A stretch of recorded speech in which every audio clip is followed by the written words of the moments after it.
Los órganos del sentido, la vista, neuroanatomía y los órganos del sentido. Antes de comenzar, me gustaría hablarles un poco de los presentadores.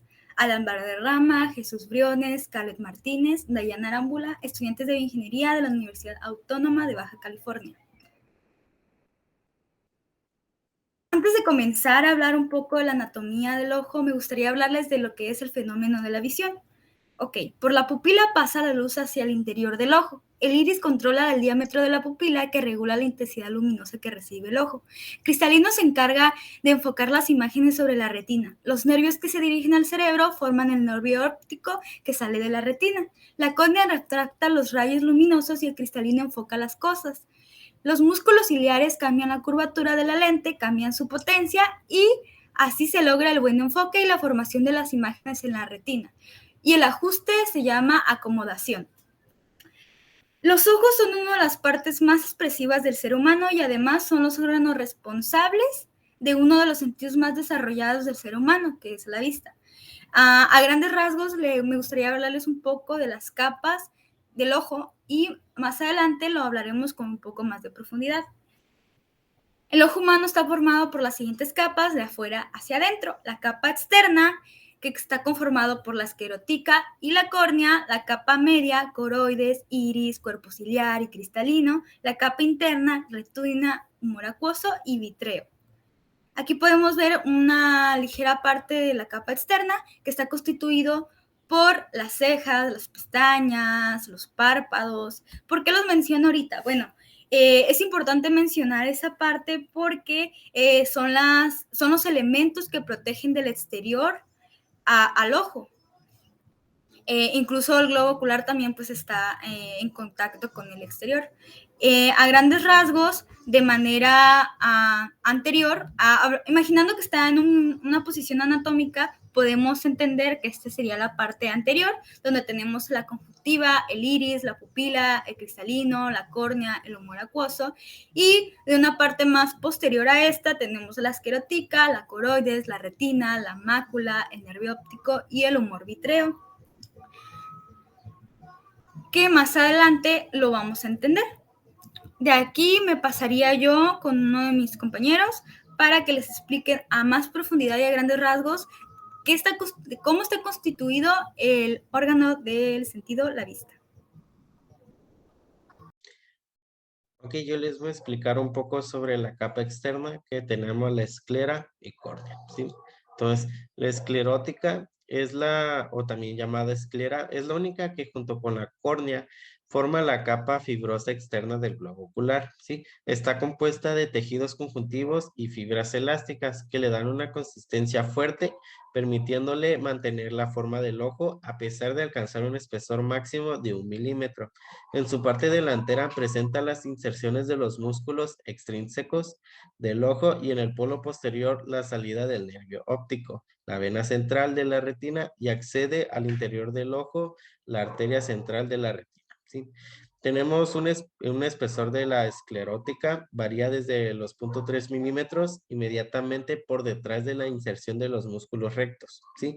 Y tenemos por delante en el limbo el espesor de 0.6 milímetros y en el ecuador varía entre 0.4 y 0.6 milímetros, ¿sí? El limbo es aquella donde la córnea, la esclerótica y la conjuntiva están sobrepuestas, ¿sí? Por lo tanto, el limbo no es una línea, sino una zona angosta que rodea la córnea, la cual mide 1.5 milímetros de ancho, ¿sí? Y la esclerótica está compuesta por la cápsula de tenón, que aquí lo podemos ver, ¿sí? Que esta se trata de una estructura fibroelástica que actúa como una membrana sinovial para dar un movimiento suave al ojo, ¿sí? Entonces damos a la siguiente. Tenemos la córnea, ¿sí?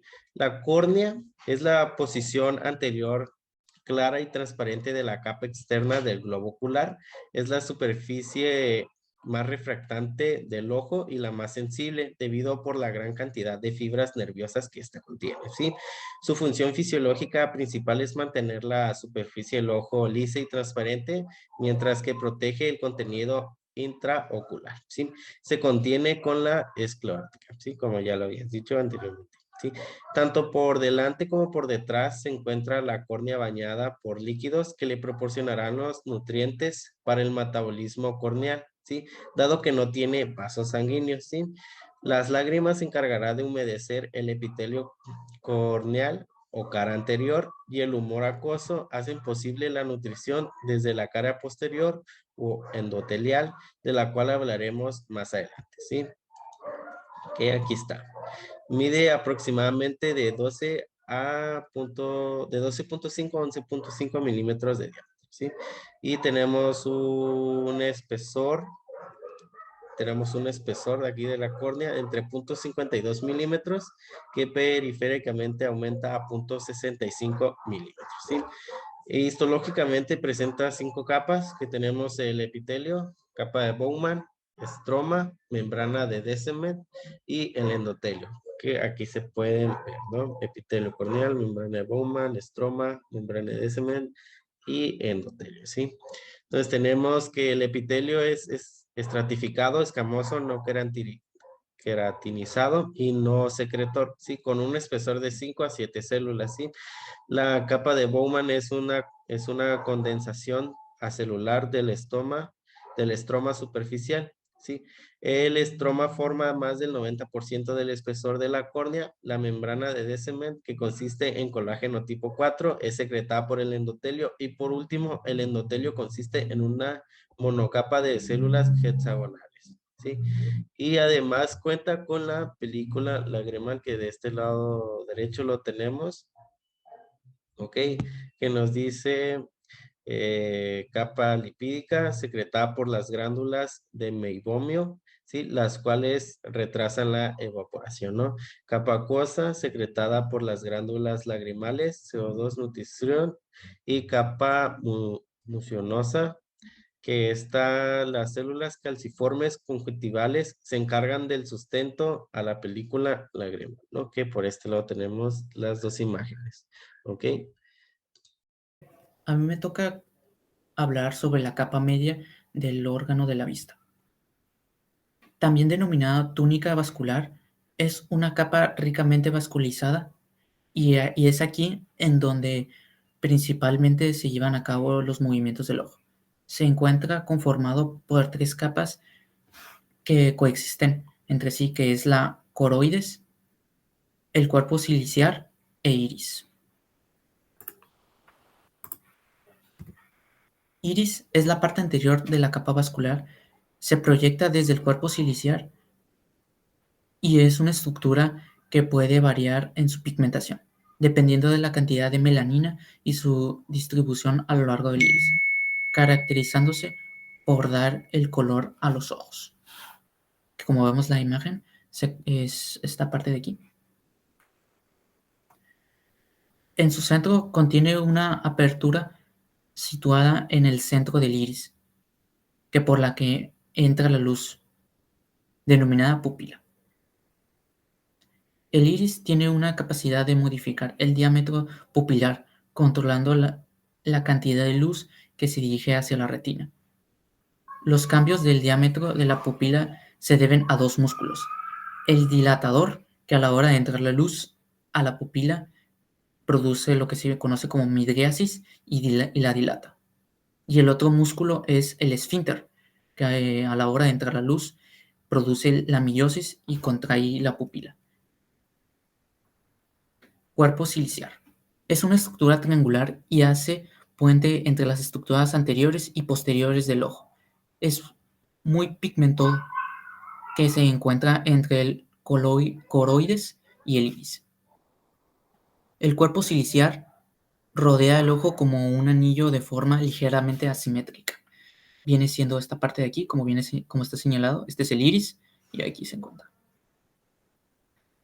Lo siguiente que vamos a ver es el músculo ciliar, que son fibras longitudinales que salen del cuerpo ciliar y a partir de estos se extienden. Las fibras solunares se insertan en el cristalino y lo mantienen en su posición.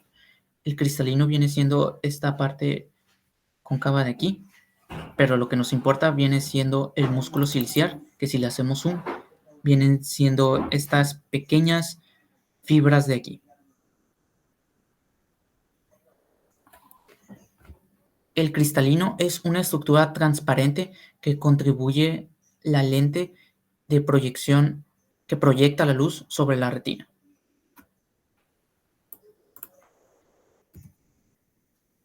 Coroides. Es la porción posterior del tracto uveal. Es una capa pigmentada muy vascularizada que se une con la retina en su parte interna y con la esclera en su parte externa. Nutre parte posterior de la retina y mide aproximadamente 0.25 milímetros. Pues el coroide simplemente es esta parte que vemos de aquí negra. Como acabo de explicar, este es el iris, esta parte azul es el iris. Luego aquí está el cristalino. Aquí está el cuerpo ciliar y todo esto ya viene siendo el coroides. Como su estructura, tiene dos principales funciones, que es absorber y dispersar la luz que refleja para minimizar el brillo dentro del ojo.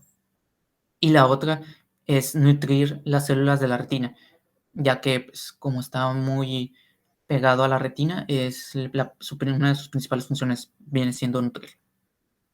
¿Qué tal? Hoy les voy a hablar sobre la retina. Pues sabemos, bueno, ustedes no saben, pero les voy a comentar.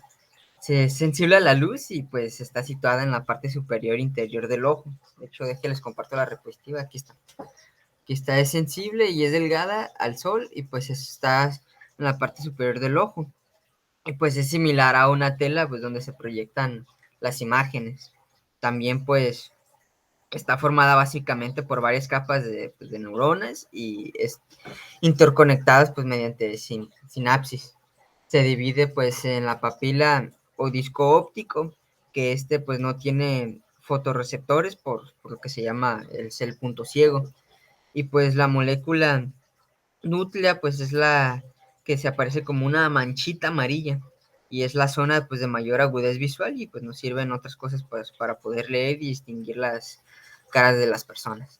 De esa se divide la foeva y pues la foeva está en el centro, pues hay una zona con ausencia y la vasculación de la unidad ASAP, que viene siendo pues, la zona vascular y se considera como el centro óptico.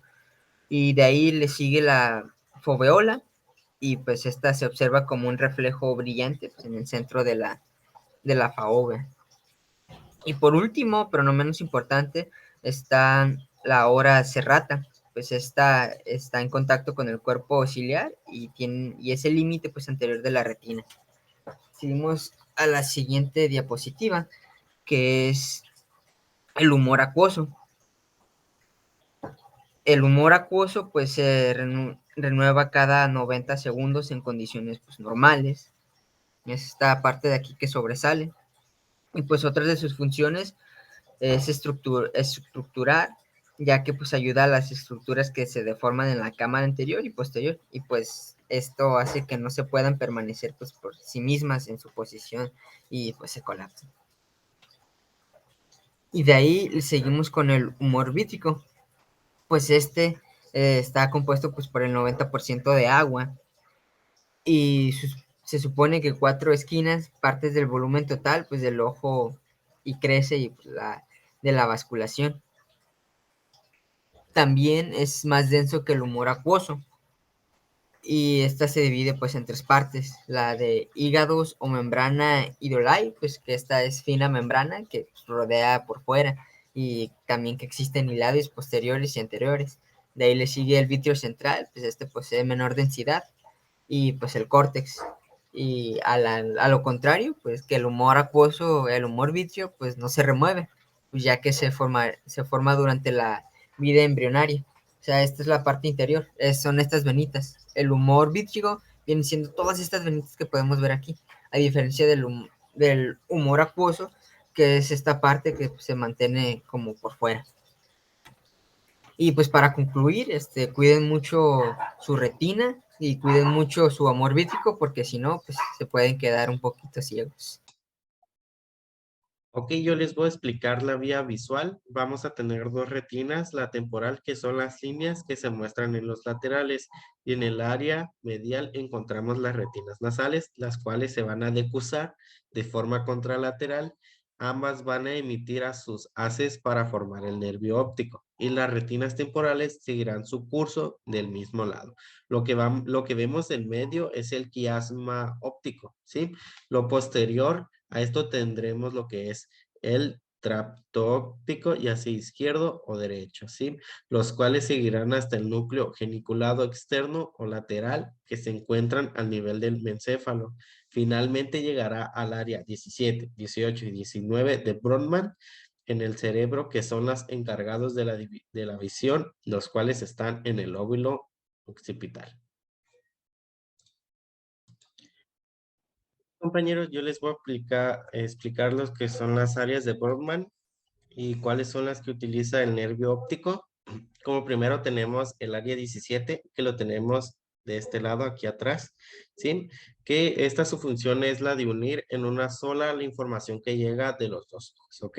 Luego tenemos la siguiente área, que es la 18 y la 19, que es la región visual secundaria, que permite disponer de una visión en 3 dimensiones, detectar variaciones en la intensidad lumínica y asociar los estímulos visuales a la memoria. Es decir, almacenar recuerdos en forma de imagen, ¿ok? Y luego tenemos el área 5 y 7 que utilizan, que esta conforma la región sensitiva secundaria y se encarga de recibir la información del sentido de la vista, procesarla y controlar los movimientos corporales que nacen como respuesta a estos estímulos visuales, ¿ok? Y por último tenemos el área 8 que está de este lado, que se encarga de controlar la musculatura ocular. Bueno, ya como conclusión general, me gustaría hablarles un poco de, de que el sentido de la vista es uno de los más importantes, puesto que este es quien nos permite percibir por medio del órgano de la vista, formas, tamaños, distancia, colores, etcétera. Otra cosa también muy curiosa es que el sentido de la vista se relaciona con la psicología humana, por la conexión entre nuestras acciones a partir de lo que observamos.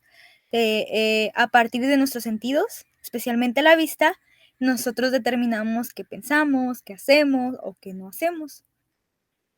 También otra cosa muy relevante, la alteración y la deformación de las estructuras que intervienen en este sentido conlleva lesiones y enfermedades que provocan defectos en la visión. Por eso es muy importante tratar de mantener nuestra vista porque, como sabemos, es uno de los sentidos que conforme pasa el tiempo se va degradando.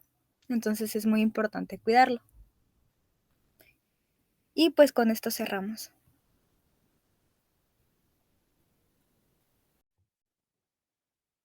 Ok, llegué a la conclusión de que el sentido de la visión es una parte fundamental del ser humano, ya que este nos ayuda a observar y a distinguir objetos. Además, podemos guiarnos y saber el lugar en el que nos encontramos, ¿sí?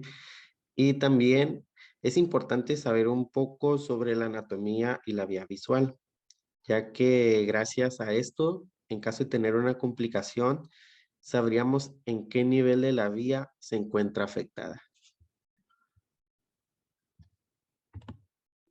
Para terminar, es importante señalar que los seres humanos, a pesar de no contar con la mejor visión de los animales, sí es uno de los principales sentidos que tenemos desarrollados, y por ello nos colocamos al inicio de la cadena alimenticia.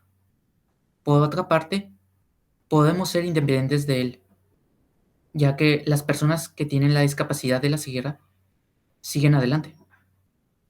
Mi punto es que la importancia no radica en la vista, sino de cómo interpretamos el medio que nos rodea por medio de los demás sentidos, incluyendo también la vista. En este primer experimento podemos ver que la pupila se encuentra contraída ya que el haz de luz entra directamente. Esto se conoce como meiosis. Y si le damos un tiempo a la pupila a que vuelva a su estado inicial, veremos que el diámetro va a abrir de nuevo, se va a ampliar, y lo observaremos cuando vuelva el haz de luz a conectar directamente a la pupila.